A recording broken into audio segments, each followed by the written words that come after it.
അതുപോലെ എന്ന് പറയാനായിട്ട് ഒന്നുകിൽ ലൈക്ക് അല്ലെങ്കിൽ ആസ് ഉണ്ടായിരിക്കും. അങ്ങനെയാണെങ്കിൽ നമുക്ക് പറയാം അത് സിമിലി ആണെന്ന് പറയാം. ഇനി മെറ്റഫർ എന്താണെന്ന് പറഞ്ഞു കഴിഞ്ഞാൽ നിങ്ങളൊരു രാജകുമാരിയാണ് എന്ന് പറഞ്ഞു കഴിഞ്ഞാൽ അത് മെറ്റഫറാണ്. ഇത് പറഞ്ഞത് സിമിലി എന്ന് പറഞ്ഞതാണ് പോലെ, അതുപോലെയാണെന്നല്ലേ. പക്ഷെ ഇവിടെ പറഞ്ഞാൽ അത് പോലെയാണെന്നല്ല, അതാണ്, നിങ്ങളൊരു രാജകുമാരിയാണ്. ഓക്കെ. ഇപ്പോൾ ഫോർ എക്സാമ്പിൾ മനുഷ്യൻ ഒരു വൈൽഡ് ആനിമലിനെ പോലെയാണ് എന്ന് പറഞ്ഞാൽ അത് സിമിലിയാണ്. മനുഷ്യൻ ഒരു വൈൽഡ് ആനിമൽ ആണ് എന്ന് പറഞ്ഞു കഴിഞ്ഞാൽ എന്താണ്, അത് മെറ്റഫറാണ്. ഓക്കെ. അപ്പൊ മെറ്റഫറിലാണെന്നുണ്ടെങ്കിൽ സാധാരണ ഇതിൽ ആണ് എന്ന അർത്ഥം വരുന്ന വേർഡുകളാണ് ഈസ് അല്ലെങ്കിൽ ആം അല്ലെങ്കിൽ ആറ്. ഇതിൽ ഏതെങ്കിലും ഉണ്ടെങ്കിൽ നമുക്ക് എന്തായിരിക്കും, അത് മെറ്റഫർ ആണ് എന്ന് പറയാൻ പറ്റും. പക്ഷെ ആ ഒരു അർത്ഥം നല്ല രീതിയിൽ മനസ്സിലാക്കി കഴിഞ്ഞാൽ മാത്രം. എപ്പോഴും ഈസ് ആം ആർ ഉണ്ട് എന്നതുകൊണ്ട് മെറ്റഫർ ആകണമെന്നില്ല. പക്ഷെ അർത്ഥം മനസ്സിലാക്കി വയ്ക്കുക, എന്നിട്ട് ചെയ്യാം. കിട്ടിയോ? കിട്ടിയല്ലോ. സിമിലി കിട്ടി, മെറ്റഫർ കിട്ടി. അടുത്ത എന്തായിരുന്നു? അടുത്തെന്തായിരുന്നു? നമുക്ക് അറിയുന്ന ഏതെങ്കിലും ഉണ്ടെങ്കിൽ,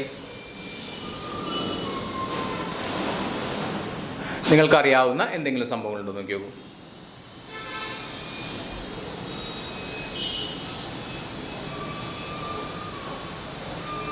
അലിട്രേഷൻ അറിയോ?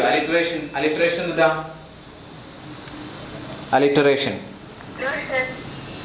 അലിട്രേഷൻ അസൊനൻസ് അറിയോ? അലിട്രേഷൻ ആൻഡ് അസൊനൻസ് ഇല്ല. ഓക്കെ.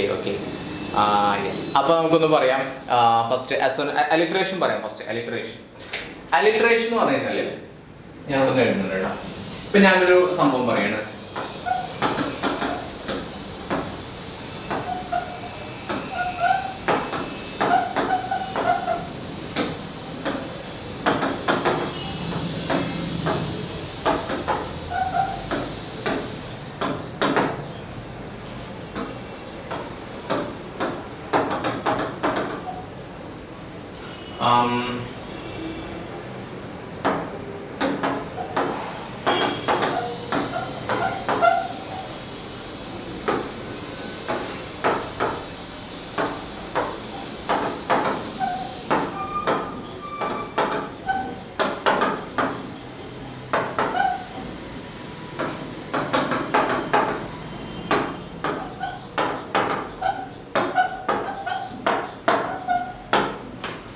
ഓക്കെ.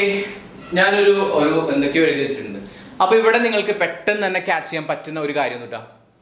നിങ്ങൾ പെട്ടെന്ന് തന്നെ കണ്ണിൽ വരുന്ന ഒരു സംഭവം ഇവിടെ ബി റിപ്പീറ്റഡ് ആയിട്ട് വരുന്നുണ്ട്. അത്രേ ഉള്ളൂ. അലിട്രേഷൻ എന്ന് പറഞ്ഞു കഴിഞ്ഞാൽ ഒരു പോയത്തില് ഏതെങ്കിലും ഒരു പർട്ടിക്കുലർ കൺസണന്റ്, അതായത് കൺസണൻസ് എന്തുട്ടാ, കൺസണൻസ് വവൽസ് എന്ന് അറിയുന്നല്ലേ. കൺസണൻസ് എന്തുട്ടാ, വവൽസ് ഏതൊക്കെയാ? That is A, E, I, O, U. So A, E, I, O, U. ഇതാണ് വവൽസ് എന്ന് പറയുന്നത്. കൺസണൻസ് ആണ് ബാക്കിയുള്ളതൊക്കെ കൺസണൻസ് ആണ്. സോ ഇവിടെ നിങ്ങൾക്ക് അറിയാം, ഇവിടെ നിങ്ങൾക്ക് കണ്ടുകഴിഞ്ഞാൽ മനസ്സിലാവും ബി എന്ന് പറയുന്ന സംഭവം ഒരുപാട് പ്രാവശ്യം റിപ്പീറ്റ് ചെയ്ത് വരുന്നുണ്ട്. അപ്പൊ ഒരു പോയത്തില് ഒരുപാട് പ്രാവശ്യം ഒരു ലൈനിൽ ഇട്ടാ, ഒരു പോയത്തിൽ എന്നല്ല, ഒരു പോയത്തിന്റെ ഒരു ലൈനില് ഏതെങ്കിലും ഒരു കൺസണന്റ് റിപ്പീറ്റഡ് ആയിട്ട് വരുന്നുണ്ടെങ്കിൽ നമുക്ക് അതിനെ പറയാം, എന്താണെന്ന് പറയാം, അലിറ്ററേഷൻ ആണെന്ന് പറയാം. അപ്പൊ ഇവിടെ തന്നിട്ടുള്ളത് Betty bought some butter was bitter, Betty bought some butter to make bitter better എന്നുള്ളതാണ്. സോ ഇവിടെ ബി എന്ന് പറയുന്ന സംഭവം ചെയ്തിട്ടുണ്ട്, ഒരുപാട് പ്രാവശ്യം ചെയ്തിട്ടുണ്ട്, റിപ്പീറ്റ് ചെയ്തിട്ടുണ്ട്, ഒരു ലൈനിലായിരിക്കണം കേട്ടോ. ഓക്കെ. അല്ലെങ്കിൽ ഇപ്പൊ നമുക്ക് വേറെ എക്സാമ്പിൾ പറയാം. ഇത് നോക്കിയേ, സീ ഷെൽസ്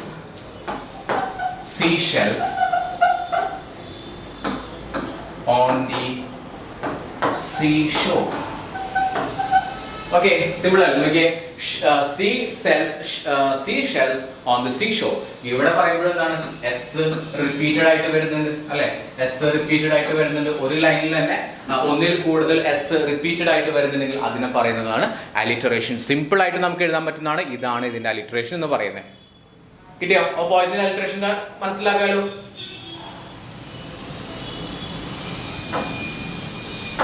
യെസ്. അപ്പൊ അടുത്തത് ഇനി അസൊനൻസ് എന്താണ്? അപ്പൊ അലിട്രേഷൻ പറഞ്ഞു. അസൊനൻസ് എന്താണ്? അസൊനൻസ് എന്ന് പറഞ്ഞാല് സെയിം വവൽ സൗണ്ട് കേട്ടോ. A E I O U എന്ന് പറയുന്നത് വവൽസ് ആണെന്ന് പറഞ്ഞു. വവൽസ് ആവണമെന്ന് നിർബന്ധമില്ല, പക്ഷെ വവൽ സൗണ്ട് ആവണം. ഓക്കെ. ഫോർ എക്സാമ്പിൾ നോക്കിയേ, ഇപ്പോൾ ഞാൻ പറയാണ്, റൈറ്റ്, ഒരു എക്സാമ്പിൾ എടുക്കാം.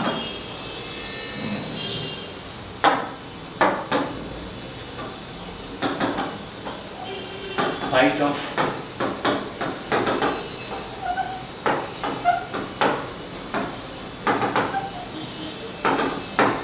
yes.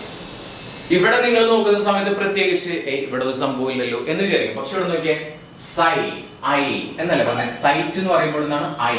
ഓക്കെ, ഐ എന്ന് പറയുന്നത് പറഞ്ഞു. ഐ എന്ന് പറയുന്നതാണ് വവ്വലാണ്. ഇനി ഇവിടെ നോക്കിയേ, ഫ്ലൈറ്റ്. ഇവിടെ എന്തുണ്ട്? ഐ ഉണ്ട്, ഫ്ലൈറ്റ്. ഓക്കെ അല്ലേ? ഇവിടെ നോക്കിയേ, മൈറ്റി. മൈറ്റി എന്ന് പറയുന്നത് ഇവിടെ എന്തുണ്ട്?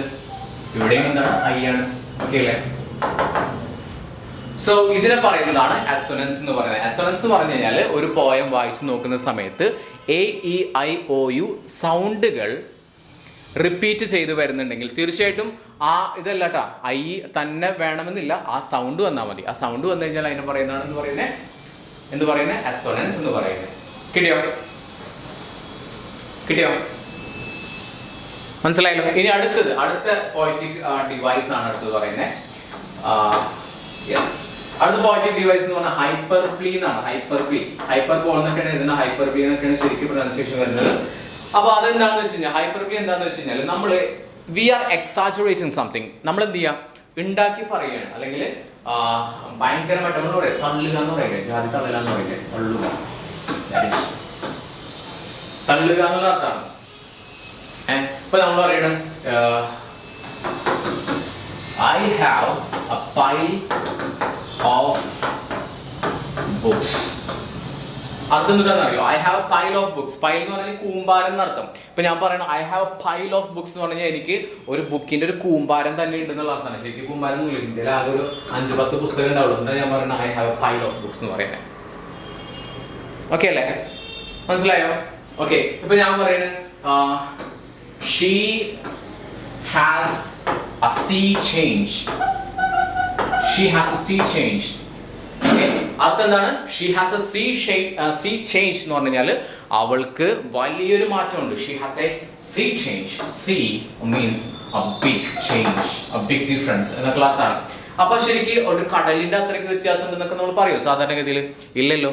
പക്ഷെ ഇത്തരത്തിൽ പറയുന്നുണ്ടെങ്കിൽ, ഭയങ്കരമായിട്ട് ഒരുമാതിരി തള്ളൽ പറയുന്നുണ്ടെങ്കിൽ അതിനെ പറയുന്നതാണ് ഹൈപ്പർബ്ലി എന്ന് പറയുന്നത്. എന്തായിരുന്നു? പറഞ്ഞോ.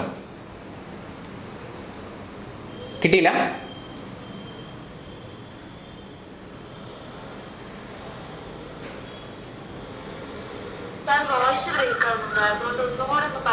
ഓക്കെ. അതായത് ഇത്രയേ ഉള്ളൂ. നമ്മൾ പറയുന്നത് ഹൈപ്പർബ്ലി എന്ന് പറയുന്ന സംഭവമാണ്. നമ്മൾ ഹൈപ്പർബോൾ എന്നും പറയാറുണ്ട് ഇതിനെ. ഹൈപ്പർബ്ലി അല്ലെങ്കിൽ ഹൈപ്പർബോൾ എന്നാണ് പറയുന്നത്. മനസ്സിലായോ? സംഭവം എന്താ വെച്ച് കഴിഞ്ഞാൽ നമ്മളൊരു ചെറിയൊരു കാര്യത്തിനെ വലുതാക്കി പറയുന്നതിനെയാണ് നമ്മൾ ഹൈപ്പർബ്ലി എന്ന് പറയുന്നത്. ഒരു എക്സാമ്പിൾ നോക്കിയേ, he is as old as a mountain. Okay, example നോക്കിയേ, he is as old as a mountain എന്ന് പറഞ്ഞു കഴിഞ്ഞാൽ അവന് ഒരു മലയുടെ അത്രയ്ക്കും വയസ്സായിട്ടുണ്ടെന്ന്. പക്ഷെ മലയ്ക്ക് ചിലപ്പോൾ ഒരു 100 വർഷമായിട്ടുണ്ടാവും, അല്ലെങ്കിൽ ഒരു 200 വർഷം കൊണ്ടൊക്കെയാണ് മലകളൊക്കെ ഉണ്ടാവുകയൊക്കെ ചെയ്യുന്നത്. അപ്പോൾ നമ്മൾ പറയുന്നത് 200 വയസ്സുണ്ടെന്ന്. അപ്പോൾ അങ്ങനെയൊന്നും പറയില്ലല്ലോ.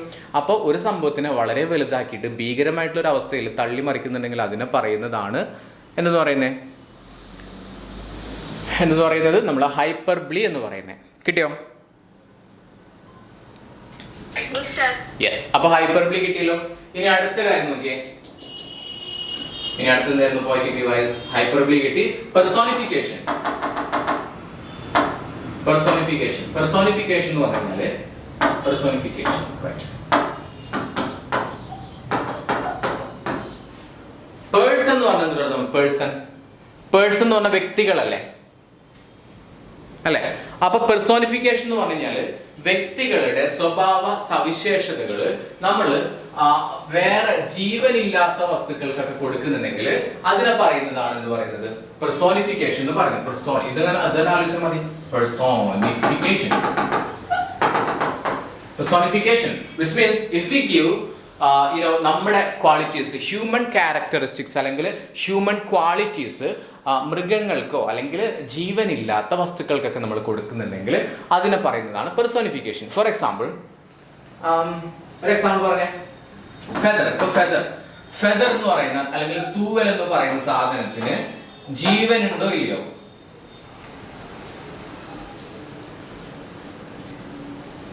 ഫെദർ അല്ലെങ്കിൽ തൂവൽ എന്ന് പറയുന്ന സാധനത്തിന് ജീവൻ ഉണ്ടോ ഇല്ലയോ? ശരിക്കും ഇല്ല. ഓക്കെ, അപ്പൊ നമ്മൾ പറയുന്നത് ഫെദർ ഡാൻസ്ഡ് വെരി ഹാപ്പിലി. ശരിക്കും ഫെദർ ഡാൻസ് ചെയ്യോ? തൂവൽ നൃത്തമാടി എന്നൊക്കെ പറയണം. അപ്പൊ നമ്മൾ കേൾക്കണേ നൃത്തമാടണം, മനുഷ്യന്മാരല്ലേ നൃത്തമാടുക, ഇവിടെ എന്താ ഫെദർ നൃത്തമാടി എന്ന് പറയുന്നത്? അപ്പൊ അങ്ങനെയുള്ള സംഭവത്തിനാണ് നമ്മൾ എന്ത് പറയുന്നത്, പെർസോണിഫിക്കേഷൻ എന്ന് പറയുന്നത്.